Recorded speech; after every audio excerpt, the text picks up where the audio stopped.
And this is what I played for him.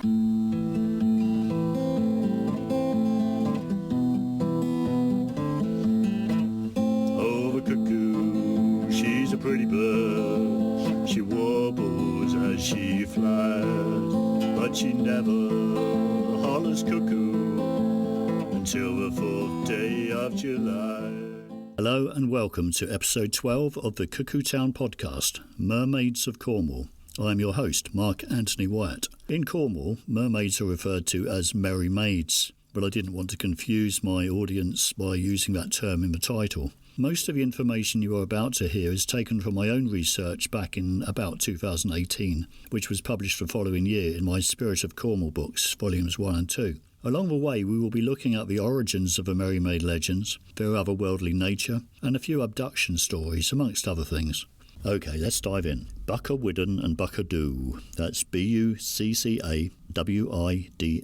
and Bucca Dhu, D-H-U. The W-I-D-N is white and the D-H-U is black. The Bucca Widden was a benign sea deity, a spirit of light, said to have inhabited the Cornish tin mines and coastal villages. Bucca Widden was responsible for the best things in life, including good weather, calm seas, plentiful pilchards, fish, and safety in the tin mines. However, this kindly spirit had a dark side too, and would occasionally transform into a darker entity which was known as, yes, you've guessed it, Bucca Dhu, Bucca Black, possibly related to the Irish/Welsh Puca and Nectan. After Bucca Widden had transformed, it would create terrible storms, a sparsity of fish, and cause accidents and mischief in the tin mines. The Cornish folk on the coast knew that trouble was coming when they heard Bucca Dhu's name being called on the high, howling winds. As the storms began to play havoc with the lives of their fishermen out at sea, they called this Bucca Calling. The Cornish fishermen would leave respectful gifts to the Bucca Dhu. This was done after every fishing trip, when they'd always leave 3 fish on the beach as an offering. Again, we see the magic number of 3 coming into play, with its roots back in pagan times, but absorbed later into Christianity. The offering of the 3 fish was done in the hope that Bucca Dhu would leave them in peace, stop inflicting violent storms and other hardships on their fishermen and miners. This tradition of leaving offerings to Bucca Dhu occurred in the Cornish tin mines too, although I'm not sure whether the fishermen or the tin miners began that practice. Maybe they evolved simultaneously. In the tin mines, the miners left the last bits of their pasties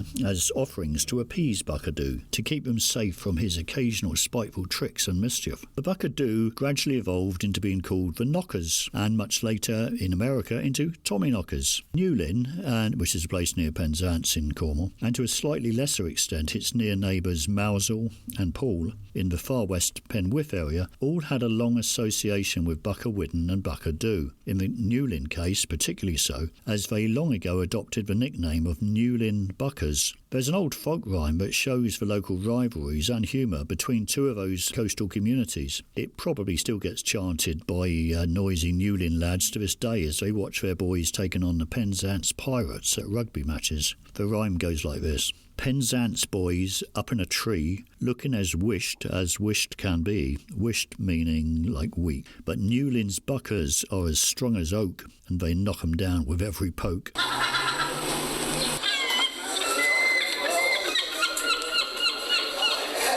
Cornwall's merry maid stories are derived from older folklore, of course, handed down through the generations from the tales of ancient sea goddesses. They were the symbols of Aphrodite, the goddess of love. Cornwall has an affinity with merry maids because of its ancient seafaring tradition. In Cornwall, you are never more than 20 miles away from the nearest bit of its 300-mile coastline. A couple of years ago, I mentioned to a friend that I was researching the history of mermaids. His instinctive response had been to laugh and say, well, that'll be a short chapter, won't it? I explained that I wanted to dive a little deeper into the mermaid legends, as I thought there was a possibility that mermaids really did once exist. The mermaid history that I subsequently uncovered included plenty of recorded data from reliable witnesses from sources such as navies, fishermen, coastal residents, famous ocean explorers, and many others that we should be able to trust. It showed that mermaids had been observed for thousands of years worldwide.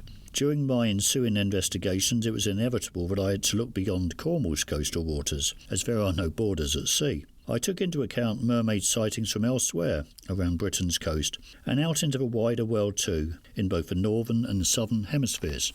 In 558 AD, an Irish fisherman was said to have caught a mermaid in his fishing net. Hundreds of years later, in 1187, a merman was caught off the Suffolk coast of England by an English fisherman. It was quite common for medieval sailors to see mermaids when they were out sailing on the world's oceans. We know this through the detailed logbooks and diaries kept by sea captains. For example, Christopher Columbus, the famous Genoan explorer, navigator and colonizer, he claimed to have seen mermaids off Haiti in 1493. In 1531, a merman was caught by some fishermen and was then presented to King Sigismund of Poland as a gift. In 1560, fishermen off the coast of Ceylon caught 7 mermaids and mermen together in their fishing net, and this was witnessed by several Jesuit fathers and the Viceroy of Goa. Henry Hudson, the famous English explorer, was on his second attempt to find a northwest passage somewhere off the coast of Norway on June 15, 1608, when 2 of his men, Thomas Hills and Robert Rayner, excitedly claimed to have seen 2 mermaids. This sighting was recorded in meticulous detail in Hudson's logbook. This is what it said in the accepted grammar of the time. This morning one of our company saw a mermaid and, calling up some of the company to see her, one more came up. From the navel upwards, her back and breasts were like a woman's, her body as big as one of us. In her going down they saw her tail, which was the tail of a porpoise, and speckled like a mackerel. It is quite clear by the way the entry was written that Henry Hudson, an educated man, had no issues with making the sighting official, and so it seems that mermaid sightings back then, although they may have still been quite rare, weren't out of the ordinary.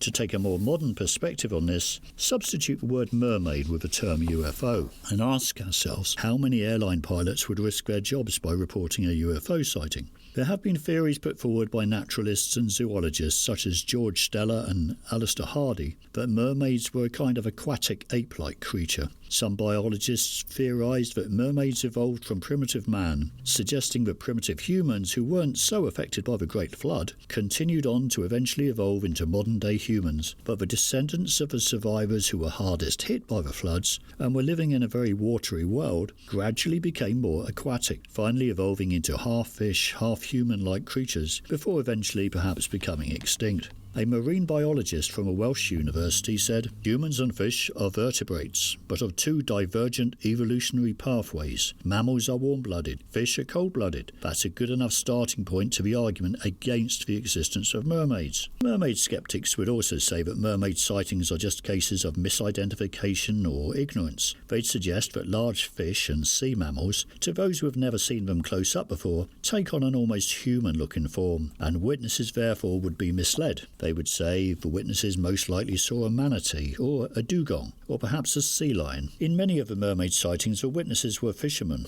people who were very familiar with the sea and the creatures who live in it. It's also worth bearing in mind that manatees are mostly seen in the Gulf of Mexico area and dugongs mostly inhabit the Indian Ocean, and yet most mermaid sightings on record have historically occurred in the colder northern hemisphere.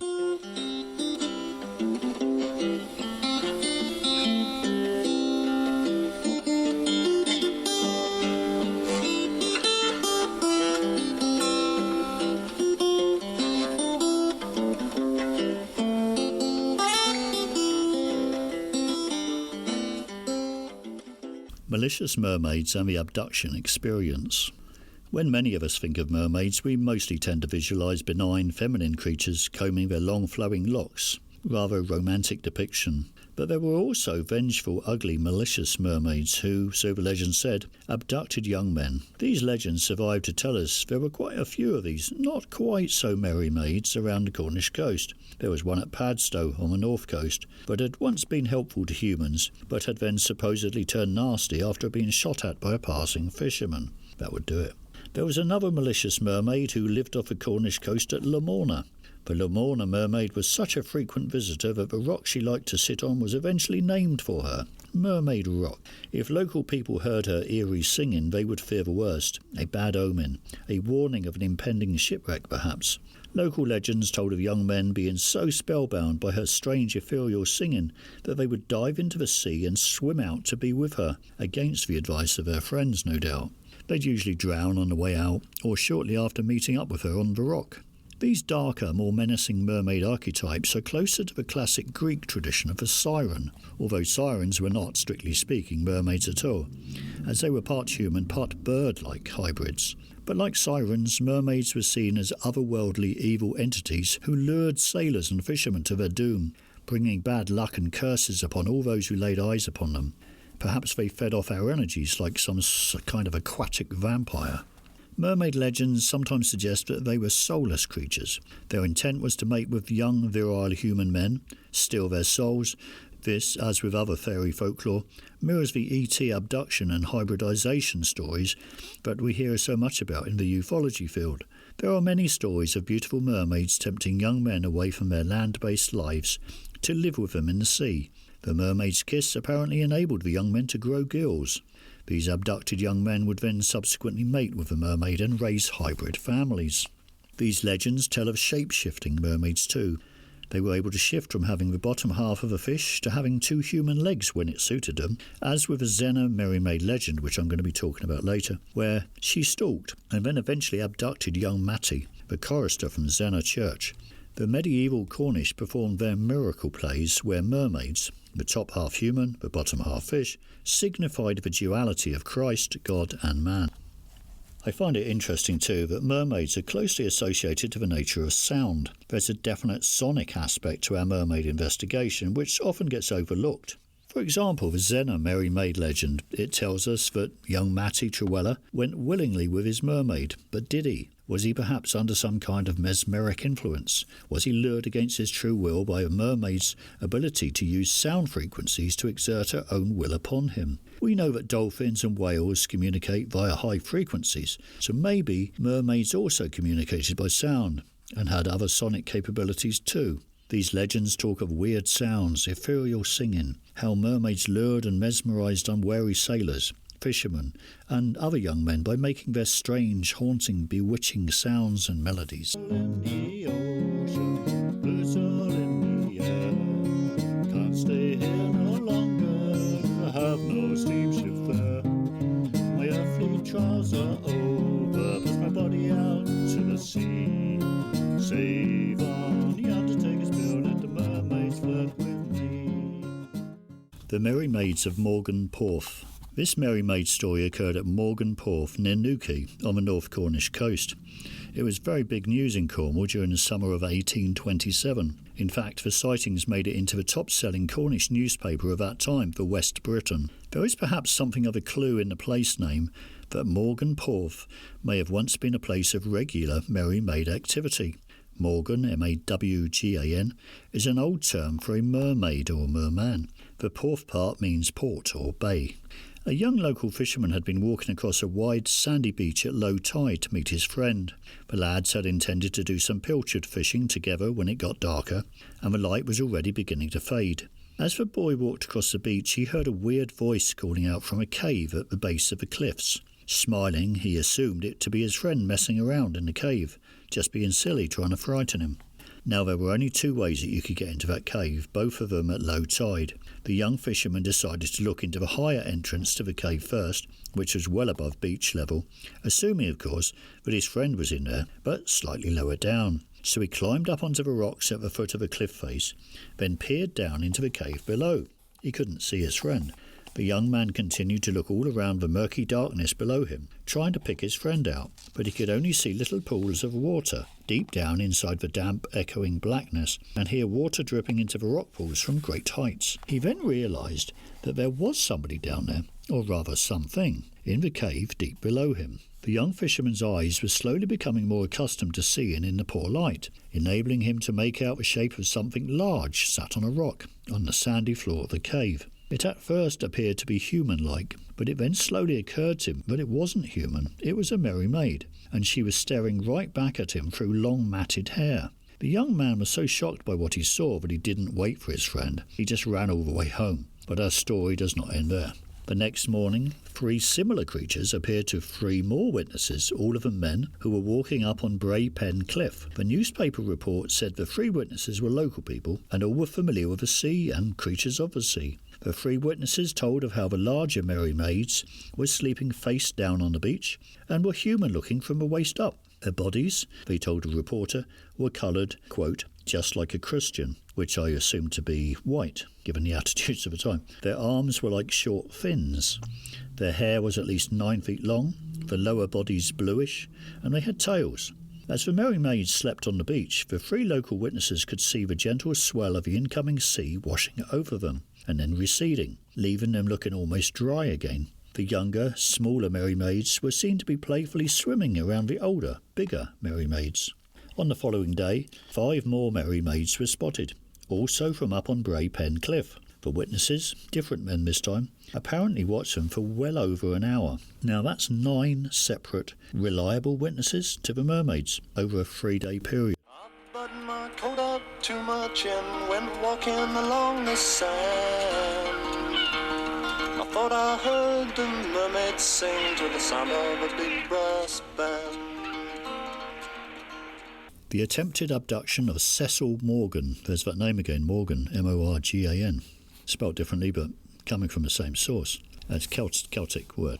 In Donald R. Raw's Cornish Hauntings and Happenings, he tells the true story of Cecil Morgan, a young man who had been out walking on the North Cornish cliffs with Susie, his spaniel, between Trevone and Padstow in the 1920s. Cecil had stopped to admire the view out towards Harlyn Bay and Trevo's Head. It was then that he had slowly become aware that all the natural sounds that he would normally have expected to have heard whilst walking on a Cornish clifftop had suddenly, inexplicably, absented themselves. Seabirds had taken flight elsewhere, and a dozen sheep, who were normally quite happy to just nibble the turf right up to the cliff's edge, were now all nervously huddled up together as far from the cliff tops as they could possibly get. Cecil marvelled at the eerie serenity of a weird unfolding scene, when he was made aware of subtle, dreamlike, timeless sounds emanating from the caves far below him. He later said it felt as if those strange sounds were emerging from some other plane of existence. At first, those weird sounds did not appear to be at all sinister. They sounded almost heavenly, but as he became entranced by the music, Cecil felt a desperate urge to climb down the dangerous cliffside to the caves, hundreds of feet below, something he would not usually have been foolhardy enough to do. He knew something was luring him down there. He didn't know what that something was, but he knew he was powerless to resist it. The sounds, Cecil later recounted, were more like soft undulating sighs than singing. They were sighs of melancholic invitation, ethereal sounds that were way beyond our normal human comprehension or capabilities.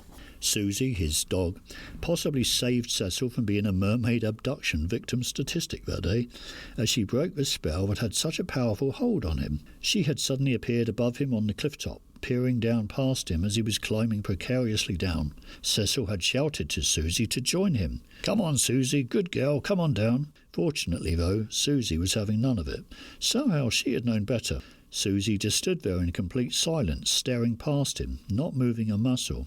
Meanwhile, the weird sounds from the cave had increased in volume and urgency. Susie clearly hadn't wanted to join Cecil on his crazy quest, and Cecil had been torn. Should he keep going down, or should he climb back up the cliffs to his beloved spaniel? Luckily for Cecil, the power of love overpowered his illogical desire, and so he climbed back up the cliffside again to join her. Meanwhile, Susie continued to stare angrily past him down towards the caves, baring her teeth now, mouth foaming, until Cecil finally reached her. It was only later that Cecil began to realise that Susie had known something, or perhaps seen something, that he hadn't, and that her intervention saved him from an uncertain fate. Cecil confided in a few local people later about his odd experience. One of them was a retired seafarer, a Captain Crowell. Captain Crowell told Cecil that he had experienced something very similar when he was around 14 years old. The old man recalled the sounds that he heard as being like a wordless chorale, like women's voices continually rising and falling.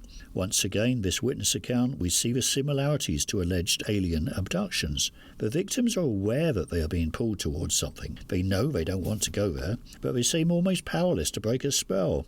I've read many alien abduction accounts where the victims report similar feelings. In Spielberg's Close Encounters of the Third Kind, 3 characters are drawn towards the secret UFO landing site by an all-consuming desire to get there at all costs. We don't know why. I'm not suggesting that mermaids are aliens. What I am saying Look at the similarities. Many who have had strange experiences while sleeping, perhaps sleep paralysis, or believe they have been abducted, will understand that these mermaid stories have similar qualities, a certain intangible otherness that can't quite be put into adequate words. In the Greek myths, they spoke of the sirens having the voices of gilded lilies, voices that were capable of entrancing and mesmerising unsuspecting victims.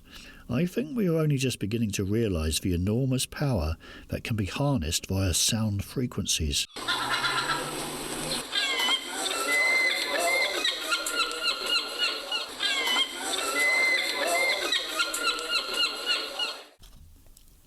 The otherworldly nature of mermaids and a song to the siren. Kay Walsh, a New Zealand author, had a mermaid sighting whilst out walking her dog on a beach in New Zealand. This is her story.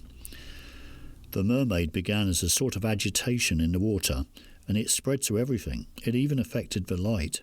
There's something about the mermaid experience that opens up a channel right into the centre of yourself. I can't describe it any other way. It's as if something that was vague and imaginary has suddenly become real. But you can't put it into words. That's the catch. You can talk about it, but you can't describe it. Kay's description of her sighting and experience, saying how her channels had opened up, how she had increased in confidence and now had a sense of knowing. These are all common themes that research has shown also happens to people who claim to have had close encounters with ETs, interdimensionals or other fairy folk. Here's the poet Glenys Burson talking about mermaid encounters.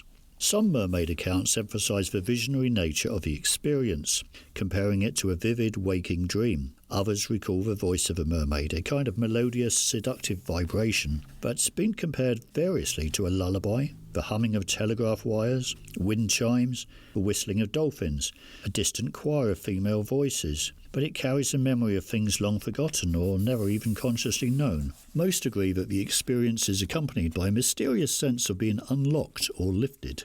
Swim to me, let me fold you. Song to the Siren, a song written by Tim Buckley and Larry Beckett, has an ethereal vibe, a haunting ballad, loosely based on Homer's Odyssey. It's a metaphor for doomed, unrequited love, but it also goes many, many fathoms deeper. The lyrics convey the mermaid's haunting, otherworldly enticement of a human male prey. Hear me sing, swim to me, let me enfold you. Here I am, waiting to hold you. There seems to be far more to these mermaid-stroke-siren legends than people realise. They're murky, marine melodramas. Song to the Siren is a small part of that saga that seems to be still unfolding. The song was performed by Tim Buckley and first aired in 1968 on the Final Monkeys TV show. It was called The Frodis Caper, F-R-O-D-I-S Caper, and it was directed by Mickey Dolenz, one of the monkeys. And oddly, that episode was a wacky, strange story about mind control. Many creative people have found themselves caught up in the mermaid's riptide, their lives and works affected, littered with references, influences and synchronicities to siren-stroke-mermaid mythology. These talented people include musicians such as Donovan, Ralph McTell, Elizabeth Fraser, and of course Tim Buckley himself. Song for the Siren is far more than just a pretty song. It has a mesmerising, creepy, otherworldly quality. It brings to mind visions of oceans and the crashing of waves onto black rocks. It lures us into its musical, metaphorical depths, like a mermaid's bewitching, undulating melody. It's a gateway song into an ethereal Dickensian world, and I'm not talking about Charles Dickens here. I'm thinking Philip Kay. If you don't know the song, perhaps you should try and find it on YouTube. Put your headphones on, close your eyes, and really listen.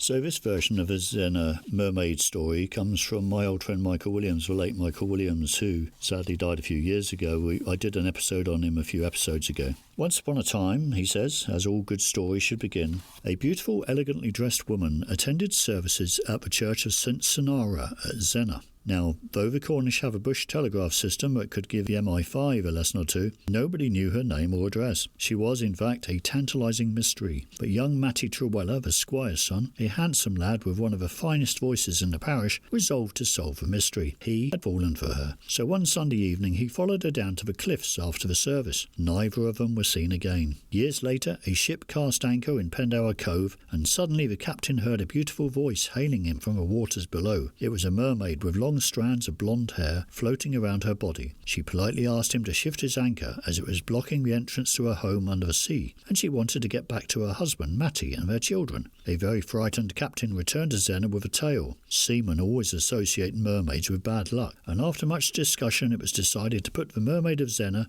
in the church as a warning to young men against the wiles of mermaids. And she's still there today, a carved figure on a bench end, mirror in one hand, comb in the other, her long hair cascading over her shoulders. Local people have said that if you listen carefully on a moonlit night, you can hear her singing, but I've never been that lucky. I have come on a night when the moon made an oily sea and Pendine Lighthouse winked its regular patterns, but all I ever heard was the music of the waves. At least I have Christine Quayle's lovely young voice on the Sounds Like West Cornwall album. Christine apparently came to live on the site of Matty's old home, and she felt compelled to sing. She became known professionally as the Mermaid of Zena. The song The Seagull's Scream was actually composed on the cliffs at Zena.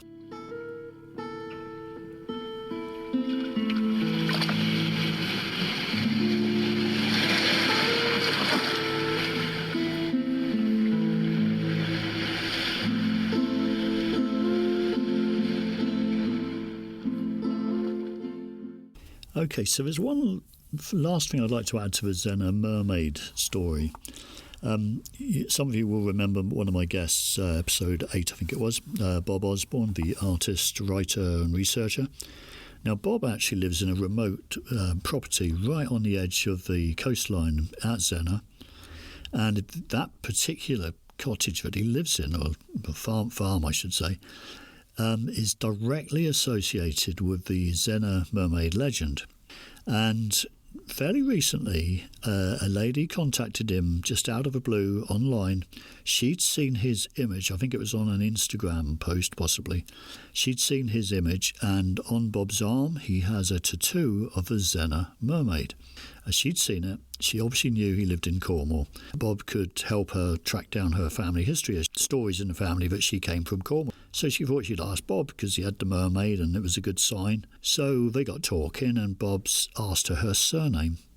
Now, you're not going to believe this, but her surname was Trewella. I'll just leave that there.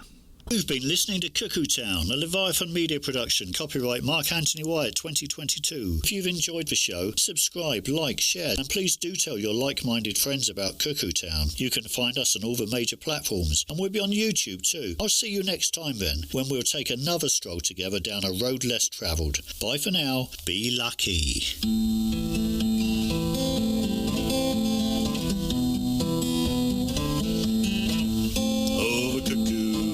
She's a pretty bird, she warbles as she flies, but she never hollers cuckoo until the 4th day of July. Jack of diamonds, you're the meanest heart I know. Well, you up my poor pockets, my silver and gold. I'm going up on a mountain, gonna build me a whiskey still, and I'll sell you one bottle for a $20 bill. Going up on a mountain, gonna stand there looking down, so I can see my pretty baby whenever she comes around. Oh, the cuckoo, she's a pretty bird, she warbles as she flies, and she never hollers cuckoo until the 4th day of July. Oh, the cuckoo, she's a pretty bird, she warbles as she flies, but she never hollers cuckoo until the 4th day of July. My life, I've been waiting for someone, and find her. She's a fish. Nobody said love's perfect.